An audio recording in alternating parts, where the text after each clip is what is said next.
ونسلم على رسوله الكريم أما بعد فأعوذ بالله من الشيطان الرجيم بسم الله الرحمن الرحيم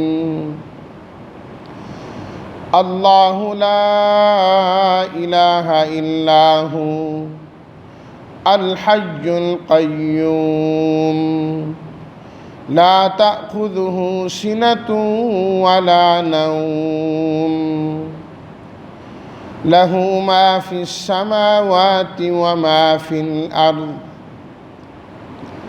صدق الله مولانا العظيم اللهم صل على سيدنا ومولانا محمد وعلى آل سيدنا ومولانا محمد وبارك وسلم اللہ نہیں کوئی معبود مگر وہی،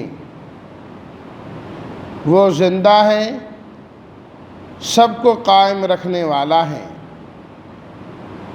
اسے اونگ بھی نہیں آتی اور نیند بھی نہیں آتی،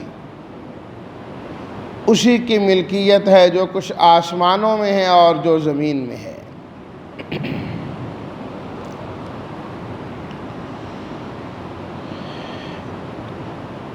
آیت الکرسی کے ان جملوں کی تفسیر بیان کی جا رہی تھی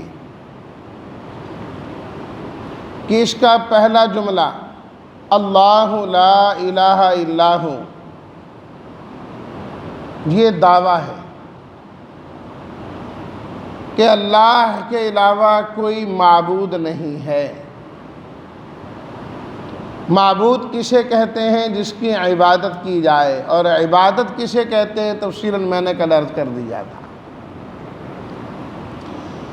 اللہ تعالیٰ نے جو دعویٰ ہیں پورے قرآن مجید میں، کوئی بھی دعویٰ اللہ نے دلائل سے منوایا ہے، یہ نہیں کہ آپ چپ کر کے مانو،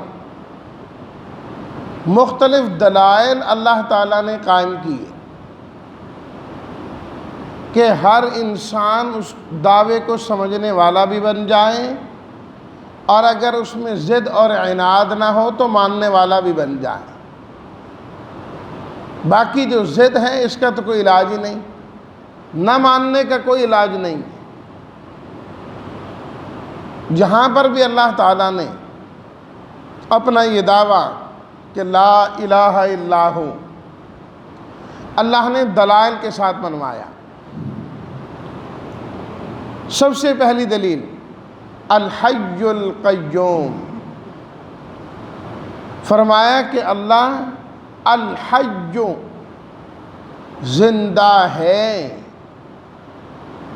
ہمیشہ سے زندہ ہے اور ہمیشہ زندہ رہے گا۔ ہمیشہ زندہ رہنا صرف اور صرف اللہ کی صفت ہے، کسی اور کی نہیں۔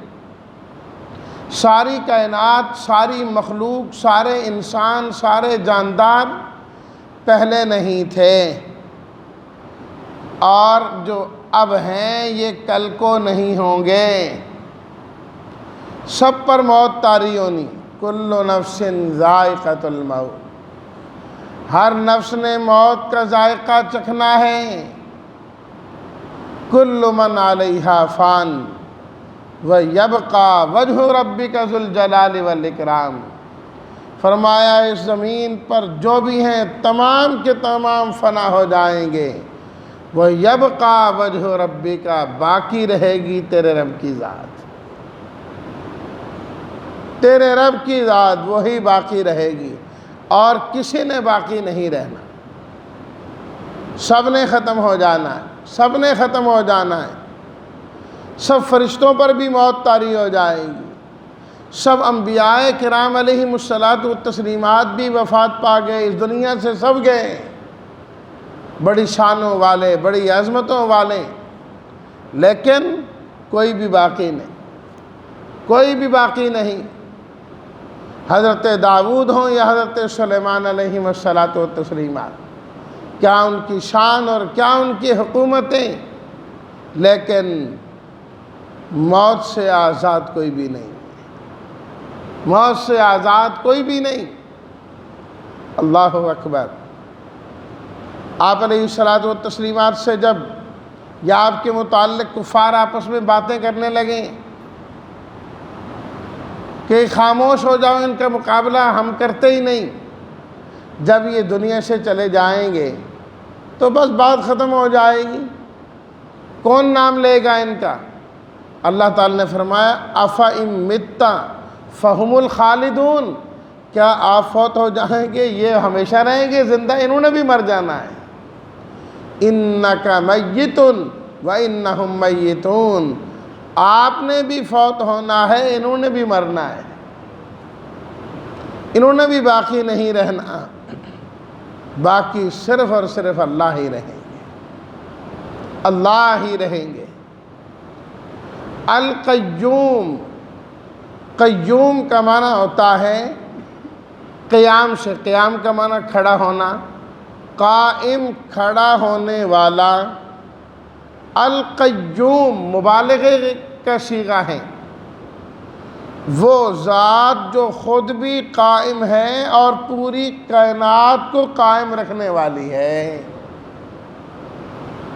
ساری کائنات کا جو نظام چلا رہا ہے اس کی وجہ سے قائم ہے۔ اللہ کے حکم کے بغیر تو ایک پتا بھی نہیں ہل سکتا، دنیا میں نہ کوئی چیز آ سکتی ہے نہ جا سکتی ہے، نہ کچھ ہو سکتا ہے، جو ہوتا ہے میرے رب کے حکم سے ہوتا ہے، میرے رب کے فیصلے سے ہوتا ہے۔ القیوم، سب کا نظام چلانے والا صرف اور صرف اللہ ہے، سارے نظاموں کا مالک میرا اللہ ہے۔ زمین کا نظام بھی اس کے پاس، آسمان کا نظام بھی اس کے پاس، فضا کا نظام بھی اس کے پاس، دریاؤں کا نظام بھی اس کے پاس، ہواؤں کا نظام بھی اس کے پاس، رزق کا نظام بھی اس کے پاس، سارے نظاموں کو چلانے والا صرف اور صرف اللہ ہے۔ اس لیے فرمایا تمہارا جب کوئی کام پھنسے تو اللہ کو پکارا کرو، کیونکہ القیوم اللہ ہی کی صفت ہے، بندہ کوئی قیوم نہیں ہو سکتا، کسی کو قائم کرنے والا نہیں ہو سکتا، کسی کی بگڑی بنانے والا نہیں ہو سکتا، کسی کا حاجت روا اور مشکل کشا نہیں ہو سکتا، سب کو قائم رکھنے والا اور سب کی بنانے والا صرف اللہ ہی ہے۔ اس لیے القیوم ان ناموں میں سے ہے جو اللہ کے ساتھ خاص ہیں، یہ نام بندے کا نہیں ہو سکتا، بندے کا نہیں ہو سکتا۔ عبد القیوم نام والے کو عام طور پر قیوم قیوم کہہ دیتے، یہ غلط ہے۔ قیوم ذات صرف اللہ کی ہے اور کوئی نہیں۔ الحی القیوم، فرمایا زندگی انسانوں کی کیا زندگی ہے، زندگی تو اللہ کی ہے،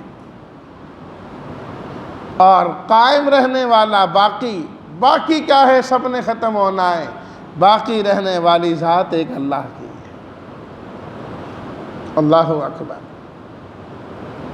بہت سارے اہل علم حضرات کے ہاں الحی القیوم جو اللہ کی صفات ہے یہ اصل میں اسم اعظم ہے۔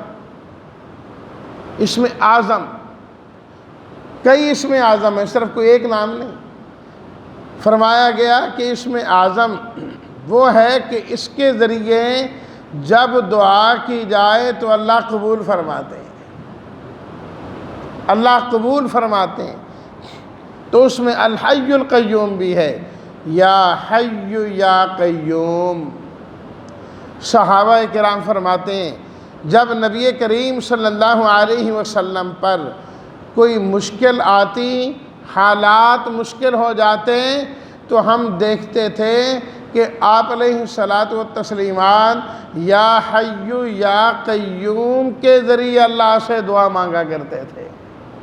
اے ہمیشہ زندہ رہنے والے، اے سارے نظاموں کو چلانے والے، بے رحمتی کا استغیث، اے اللہ آپ کی رحمت کے ذریعے میں آپ سے مدد طلب کرتا ہوں،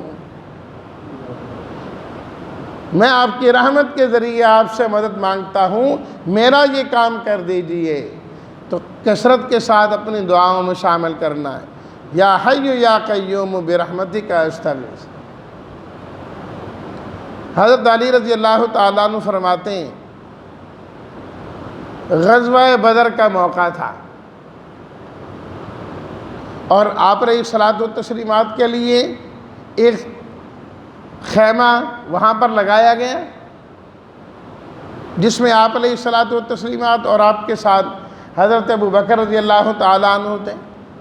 آپ علیہ الصلاۃ والتسلیمات نے اس موقع پر جو دعا مانگی، اللہ اکبر، کیا وہ الفاظ تھے جو اس موقع پر آپ علیہ الصلاۃ والتسلیمات نے دعا میں استعمال کی۔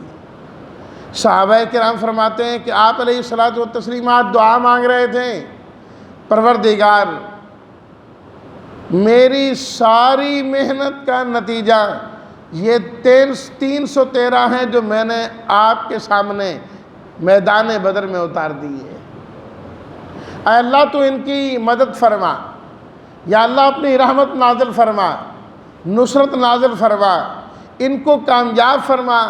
اے اللہ اگر آپ نے ان کی مدد نہ کی اور یہ لوگ یہاں پر شہید ہو گئے، یہ لوگ یہاں پر فوت ہو گئے، تو پروردگار اس روئے زمین پر آپ کا نام لینے والا کوئی نہیں ہوگا۔ یا اللہ روئے زمین پر آپ کا نام لینے والے یہی درویش ہیں، یہی لوگ ہیں جو میرے ساتھ اس میدان میں آ گئے، پروردگار عالم تو ان کی مدد فرما دے۔ دعا مانگ رہے ہیں، دعا مانگ رہے ہیں۔ آپ علیہ الصلاۃ والتسلیمات پر چادر تھی، صحابہ کرام فرماتے ہیں وہ چادر نیچے گر گئی۔ حضرت ابو بکر صدیق رضی اللہ تعالیٰ عنہ کھڑے ہوئے، چادر کو اٹھایا اور عرض کرنے لگے اے اللہ کے نبی آپ بس کر دیجئے، مجھے یقین ہے کہ اللہ نے آپ کی دعا کو قبول کر لیا ہے۔ تو حضرت علی رضی اللہ تعالیٰ عنہ فرماتے ہیں میں آیا آپ علیہ الصلاۃ والتسلیمات کی خدمت میں، تو میں نے بھی دیکھا کہ آپ علیہ الصلاۃ والتسلیمات بدر کے میدان میں اللہ سے مانگ رہے ہیں، اللہ سے دعائیں کر رہے ہیں۔ تو نبیوں نے ہمیشہ مانگا کس سے؟ پروردگار عالم سے۔ جب مشکل آئی انبیاء کرام نے اللہ سے مانگا، تو بندوں کو بھی چاہیے جب مانگنا ہو تو ایک اللہ سے مانگا کریں، ان سے مانگا کریں۔ اللہ اکبر۔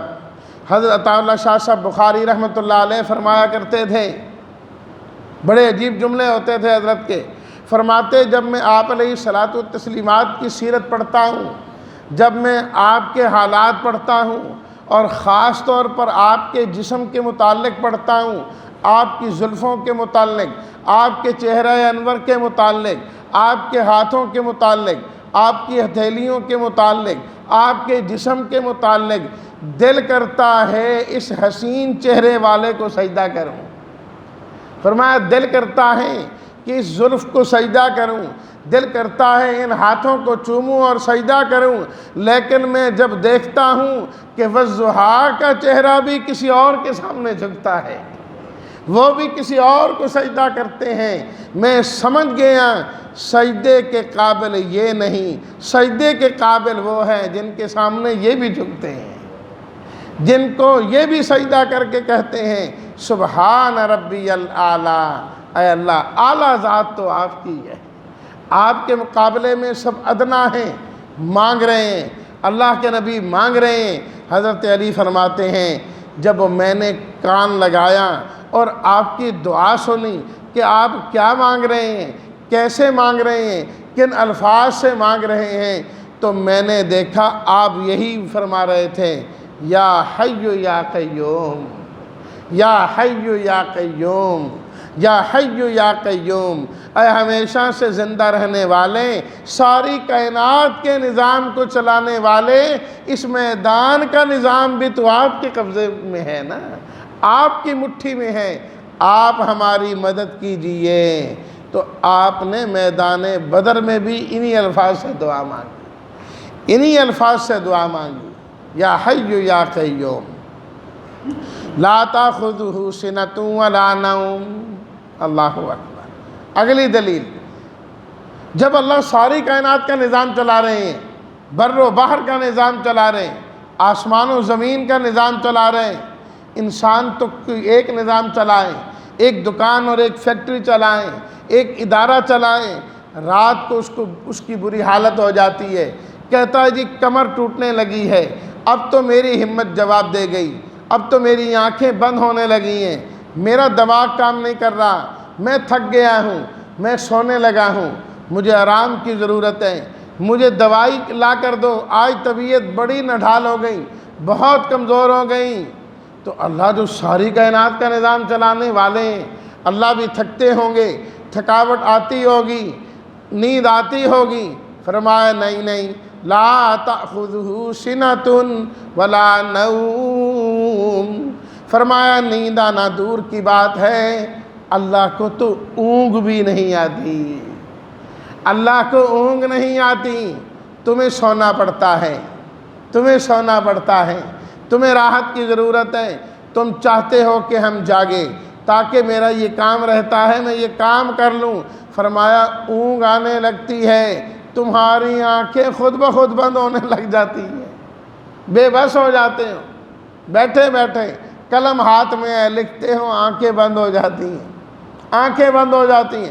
مسلسل گاڑی چلا رہا ہے ڈرائیور، گاڑی چلاتے چلاتے نیند آنا شروع ہو جاتی، اونگیں آنا شروع ہو جاتی، کہتا جی بس ہو گئی، اب نہیں چلتی، فرمایا اللہ نے اس نیند کو تمہارے لیے ذریعہ راحت بنایا ہے، سکون کا ذریعہ بنایا۔ انسان جتنا تھکا ہوا ہے، جتنا تھکا ہوا ہے، جب انسان سو جاتا ہے، آرام کرتا ہے، ساری تھکاوٹیں دور ہو جاتی ہیں۔ وَجَعَلْنَا نَوْمَكُمْ سُبَاتًا، سورہ نبا، اللہ نے تمہارے لیے نیند کو راحت کا ذریعہ بنا دیا، تمہیں سکون آ جاتا ہے نیند کی وجہ سے، لیکن اللہ کو تھکاوٹ ہوتی نہیں، اس لیے اللہ کو نیند آتی نہیں، ضرورت ہی نہیں۔ ہاں ہاں اللہ سو جائیں، مخلوق کا کیا بنے گا، کائنات کا کیا بنے گا؟ اگر اللہ سو جائیں، رات کو مخلوق کی سننے والا کون ہوگا؟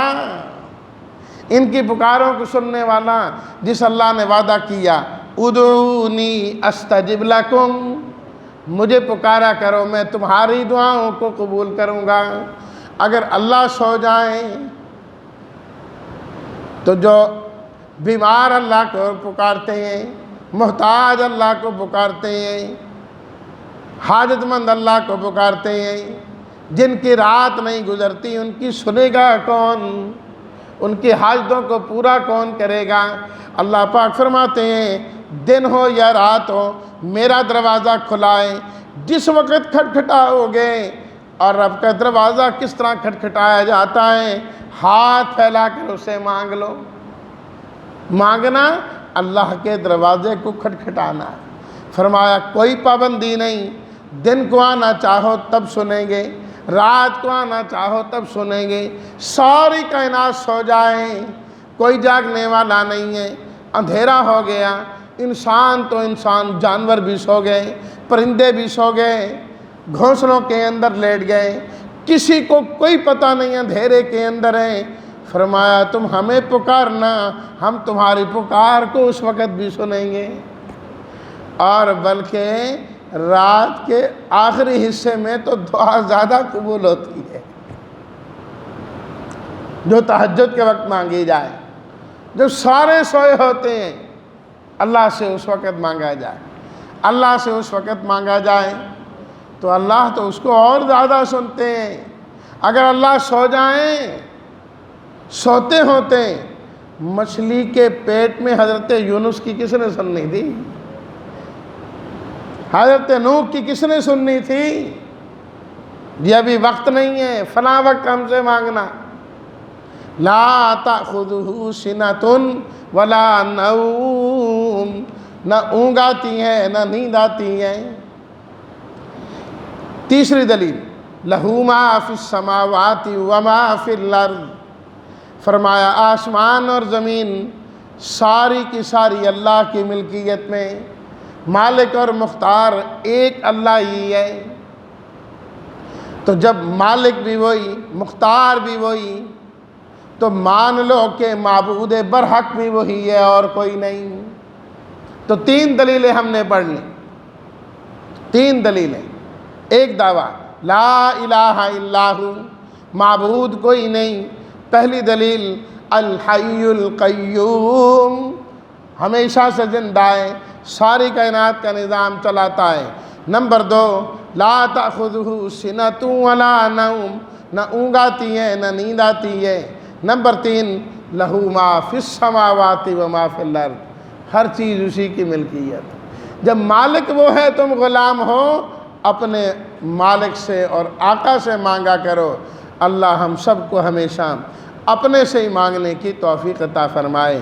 وآخر دعوانا ان الحمد للہ رب العالمین۔